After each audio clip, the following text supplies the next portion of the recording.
বিয়ের আগে অনেক বায়না করতাম, এটা খাবো না, ওটা খাবো না, এটা দাও, ওটা দাও। এখন আর বায়না করি না।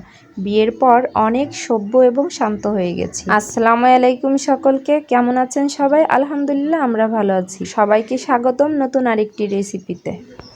আজ রান্না করব সয়াবিন ফল। এই সয়াবিন ফল নিয়ে এত মজার ভিডিও দেখতেছি, যা দেখে আমি নিজে ট্রাই না করে পারলামই না।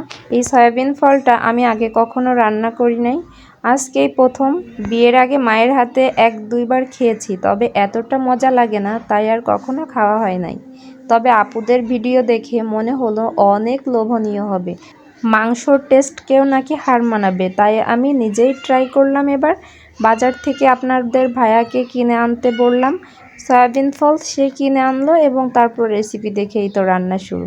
দেখতে খুবই লোভনীয় হয়েছে। তবে কি জানেন, অনেক কষ্ট করে অনেক সময় নিয়ে রান্না করেছি এবং অনেক ধৈর্য নিয়ে রান্না করেছি, যাতে টেস্টটা অনেক ভালো হয়।